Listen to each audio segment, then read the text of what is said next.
엄마 아빠 품속에 쏙 들어가 보자. 자, 우리 읽어보도록 하겠습니다. 나는 오직 하나님의 은혜로 이 자리에 있습니다. 우리는 옆에 또 한 주 동안 정말 고생 많이 하셨는데 먼저 한번 격려하고 한번 축복했으면 좋겠습니다. 정말 수고 많으셨습니다. 수고 많으셨습니다. 네. 육아하는 게 참 쉽지 않죠. 수고 많았다 그래. 여러분, 우리는 오직 하나님의 은혜로 이 자리에 있습니다. 한번 말씀을 같이 볼게요. 오늘은 제가 로마서 말씀을 좀 가져왔어요. 로마서 9장 11절 12절 말씀 같이 읽어보겠습니다. 시작. 그 자식들이 아직 나지도 아니하고 무슨 선이나 악을 행하지 아니한 때에 택하심을 따라 되는 하나님의 뜻이 행위로 말미암지 않고 오직 부르시는 이로 말미암아 서게 하려 하사 리브가에게 이르시되 큰 자가 어린 자를 섬기리라 하셨나니. 로마서에서 바울은 이 창세기에 나온 이 사건을 해석해서 설명해 주고 있어요. 야, 아직 나지도 않고 무슨 선이나 악을 행하지도 않았는데 하나님이 리브가에게 먼저 말씀하셨던 거예요. 말씀을 하셨다는 거예요. 큰 자가 어린 자를 섬기게 될 거야. 아니, 에서가 아직 태어나지도 않았고 야곱이 태어나지도 않았는데 어떤 선이나 어떤 악을 행하지도 않았는데 먼저 말씀하셨다는 거예요. 큰 자가 어린 자, 에서가 야곱을 섬기게 될 거야. 여러분, 이 말씀을 볼 때 어떤 마음이 드실지 모르겠습니다. 저는 여러분 나이 때 젊은 청년 시절에 고민이 많았어요. 이 말씀을 들을 때마다 왜 하나님이 무슨 기준으로 나는 선택하셨다는 말인가? 이게 선택했다 그러면 와 좋고 막 와 감사하고 이래야 되는데 어떨 때 마음이 이제 어려워지냐?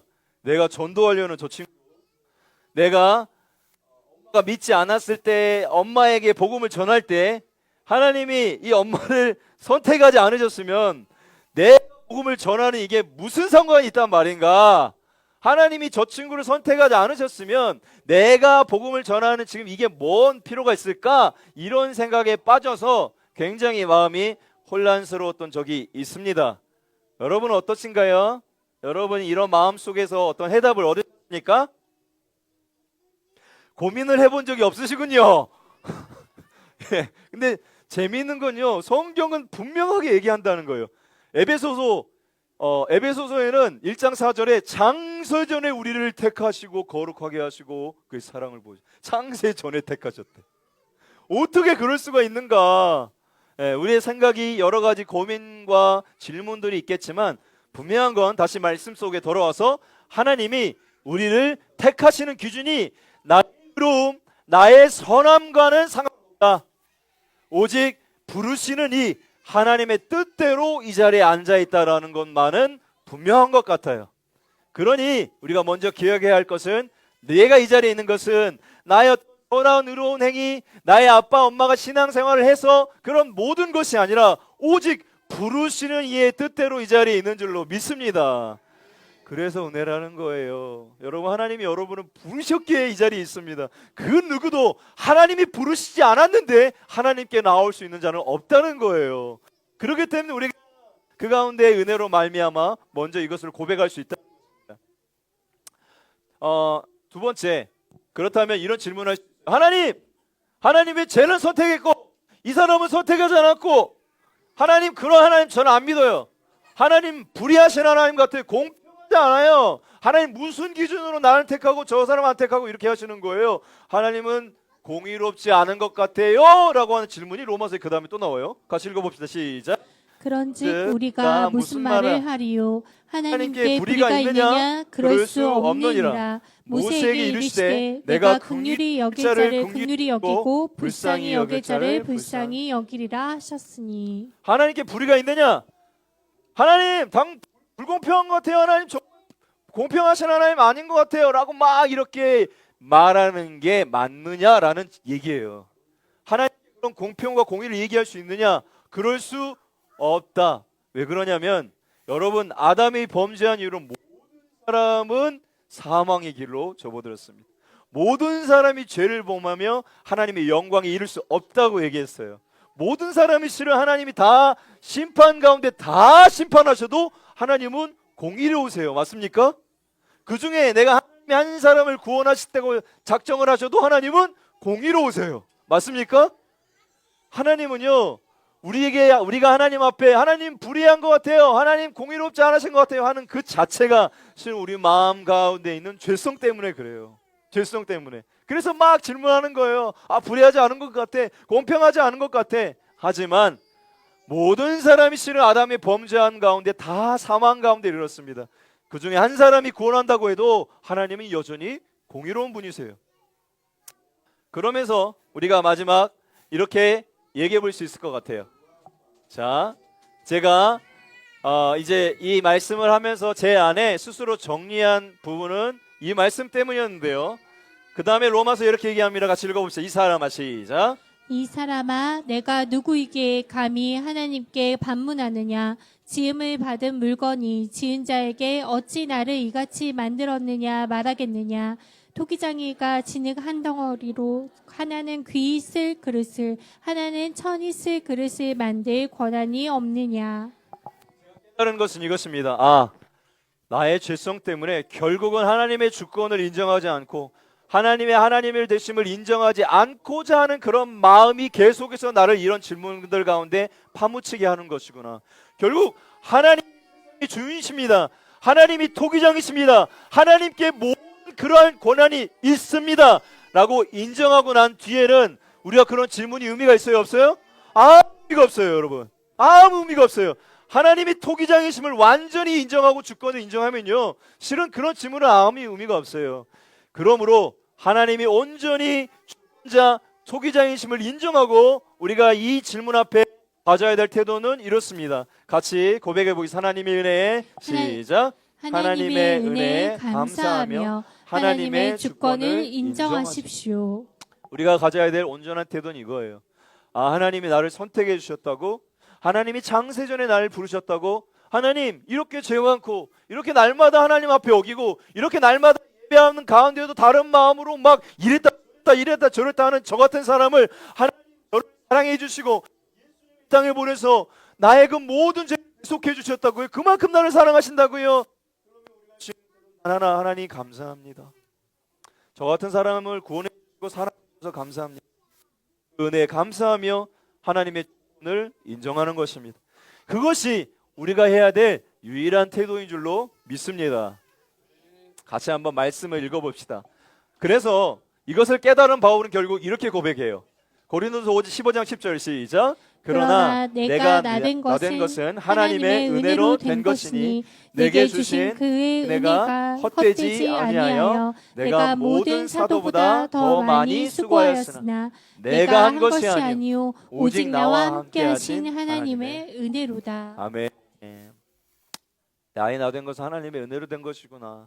저도 제 삶을 돌아보면 하나님을 정말 믿지 않고 떠나고 있었고, 막 정말 세상에 망청 살고 싶은 마음도 있었고, 막 방황하던 시절도 있었는데, 그냥 그 모든 시간들을 돌이켜 봤을 때 하나님이 내게 주신 건 그냥 내가 이 자리에 있는 건 하나님의 은혜구나라는 생각밖에 할 수가 없는 것 같아요. 나의 나된 것은 하나님의 은혜로 된 것입니다. 여러분, 그런 고백이 여러분 가운데 있기를 소망합니다. 우리도 한번 이렇게 고백, 나의 나된 것은 오직 하나님의 은혜로 된 것입니다. 그렇게 고백할 수 있기를 바라요.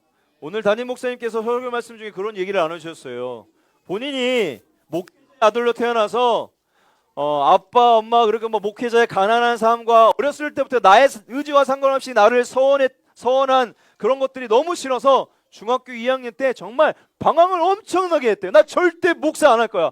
아빠 엄마가 나 의지와 상관없이 나를 목사로 소원해. 난 절대로 목사 안 할 거야 하면서 목사가 해서는 안 될 모든 일들을 다 하면서 그 길로 절대 안 가려고 이렇게 막 갔대요. 그런데 그렇게 살다가 고3 어느 날 자율학습 다 끝나고 학생들이 다 가는데 갑자기 그냥 자기가 이렇게 살아가는 게 너무 그냥 의미가 없고 너무 그냥 삶을 막 한탄하면서 하나님 앞에 막 펑펑 울면서 기도를 했대요. 하나님, 이게 뭐예요? 저 살기 싫어요. 그런데 하나님이 그런 마음을 주셨다는 거예요. 창문을 열고 하늘의 별들을 바라보게 하면서 내가 아브라함에게 주셨던 그 약속, 아브라함은 지금 없지만 내가 너를 통해서 이루고 싶어 라고 이렇게 약속을 해주셨을 때 정말 펑펑 울면서 하나님 저 목사 될 거예요, 하나님 저 목사 될 거예요 하고 두 손 두 발 다 들었다는 얘기를 해주셨는데, 정말 그냥 우리가 이 자리에 있는 거 하나님의 은혜로 된 거 외에는 아무것도 없다라는 생각을 더 강하게 하게 됩니다. 사랑하는 여러분, 이 자리에 하나님께서 있게 하신 그 은혜에 감사하며 하나님께 여러분의 인생을 맡겨드리기를 소망합니다. 우리가 그럴 때 우리 가운데 갖게 되는 굉장한 기쁨이 있어요. 뭐냐면 여러분의 의로움 때문에, 여러분의 선 때문에 하나님 이 자리에 앉은 게 아니기 때문에, 나의 어떤 선으로 인해서, 내가 의롭지 못한 행동으로 인해서 나의 신분이 바뀌는 문제가 아니다. 하나님의 택하심은 변하지 않는다 라는 것을 여러분이 확신 가운데 살아갈 수 있게 되기를 축복합니다.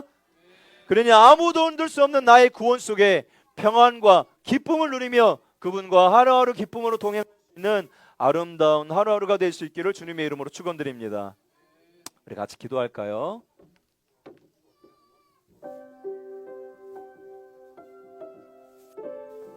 불 조금만 꺼주세요. 오늘 말씀을 생각하면서 우리 한번 정리하고 내 안에 한번 말씀을 곱씹어 봤으면 좋겠습니다.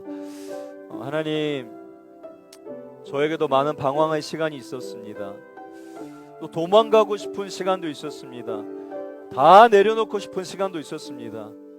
하나님을 부정하고 또 하나님께 대적하고 그런 시간도 있었습니다.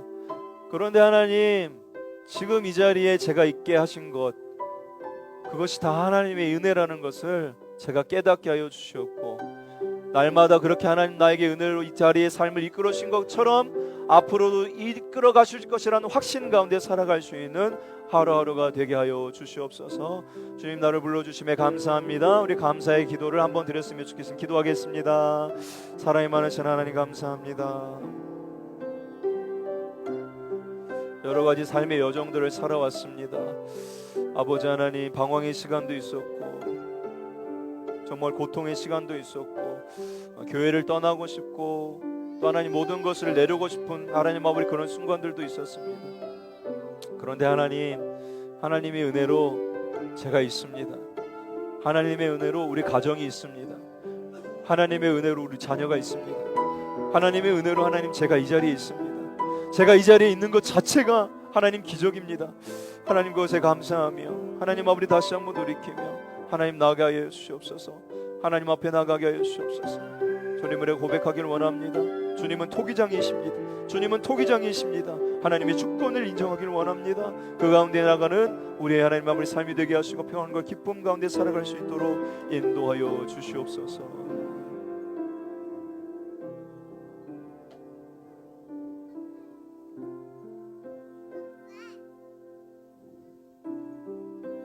하나님, 제가 이 자리에 있는 것이 얼마나 소중한 것인지 다시 한번 생각하기를 원합니다. 오직 하나님의 은혜로 우리가 이 자리에 있었습니다. 하나님이 창세전에 나를 택하시고 나를 사랑하시고 당신의 자녀로 삼기 원하신다는 사실을 하나님 내가 받아들입니다. 나는 하나님 나라의 소중한 아들이고 딸입니다. 하나님, 이것은 변함이 없는 사실이라는 것을 내가 받아들이고 그 가운데 평안과 기쁨과 확신 가운데 살아가게 하여 주시옵소서. 지금껏 나를 인도하시고 지금껏 나를 지켜주시고 지금껏 나를 보호하신 하나님께서 앞으로도 그러하실 줄로 믿습니다. 그러니 그 하나님의 은혜 날마다 감사하며 기쁨으로 하루하루 살아갈 수 있도록 주님 역사하시고 인도하여 주시옵소서. 주님, 나를 이 자리에 있게 하신 하나님 감사합니다. 예수님의 이름으로 기도드립니다.